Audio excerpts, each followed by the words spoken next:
हो गया, हो गया। आप बोले। माननीय सभापति जी, आखिरी तक कर दिया है आपने। मैं तो 3.5 घंटे से इंतजार कर रहा हूँ। सौभाग्यशाली आपको अवसर मिल गया। प्रेमचंद आप चेयर पे बैठे और अवसर ना मिले, ये तो फिर ये तो बहुत धन्यवाद। आप तो नए मेंबर्स के लिए अवसर पैदा करते ही हैं सर। सबसे पहले तो मैं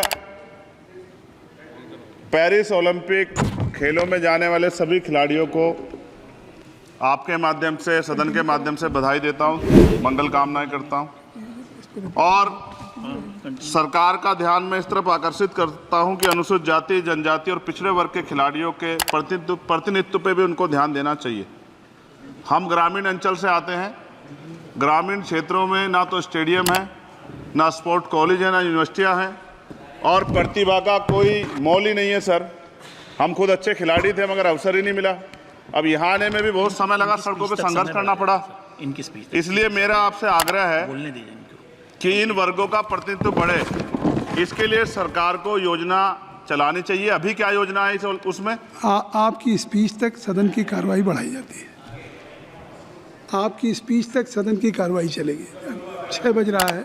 अच्छा ठीक, सदन समाप्त हो जाता है, लेकिन आपकी स्पीच शुरू हो गई तो आपकी स्पीच तक सदन की कार्रवाई। धन्यवाद, बहुत बहुत धन्यवाद। लेकिन कृपया तो सभापति जी 5 मिनट में कंक्लूड। मैं आपके माध्यम से सरकार से जानना भी चाहता हूं कि ग्रामीण अंचल और SC ST OBC के प्रतिनिधित्व बढ़ाने के लिए क्या कदम उठाए गए हैं तथा इस संबंध में कुल कितनी धनराशि आवंटित की गई है और कितनी धनराशि आवंटित करने का प्रस्ताव। क्या उक्त श्रेणी खिलाड़ियों को पर्याप्त प्रशिक्षण के लिए सरकार द्वारा अलग से कोई प्रशिक्षण केंद्र स्थापित किया गया है या किए जाने का प्रस्ताव।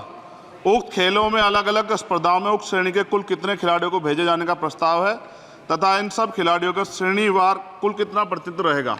साथ साथ अभी हमारे साथी कह रहे थे कि खेल में जाति और धर्म नहीं होता। सर जाति तो है, जहाँ कक्षा 1 से बच्चे के नाम के साथ सरनेम लगा होता है तो उस देश में जाति ना हो, ऐसा कैसे हो सकता है। जाति के आधार पर मेरे आज भी याद है, हिमा दास जब मेडल लेके आई थी तो सबसे पहले उसकी जाति सर्च की गई थी और वंदना कटारिया एक ऐसी बच्ची है हमारे उस हॉकी प्लेयर, इतना अच्छा प्रदर्शन किया फिर भी उसके घर के बाद जो है सर उसको बेइज्जत करने का प्रयास किया गया। साथ साथ सर साक्षी और विनेश के साथ क्या हुआ ये भी हम लोग नहीं भूले सर। मेरा मानना ये है, आप दादा आप बीच में nothing will go on record. माने और छोड़िए, आप मेरी तरफ देखिए। मैं जिस क्षेत्र से आता हूं, विल गो ऑन रिकॉर्ड। मैं नगीना सहारनपुर सर, मैं उधर जहाँ से मैं आता हूँ सर, उस क्षेत्र में मैं गांव में जाता हूँ। बहुत प्रतिभाएं सर, लेकिन अवसर नहीं है। मेरा आपसे आग्रह है, आपके माध्यम सरकार से आग्रह कि वो देखे गांव में प्रतिभा कमी नहीं है, इनको कुचला ना जाए क्योंकि पक्षपात होता है सर। इस पक्षपात को खत्म किया जाए। कब तक एकलव्य का अंगूठा जो है सर कटता रहेगा। अब तो हमें अवसर मिलने चाहिए, यही मैं आपसे कहना चाहता हूं मान्यवर, और आपने मुझे मौका दिया इसके लिए मैं आपका धन्यवाद करता हूं।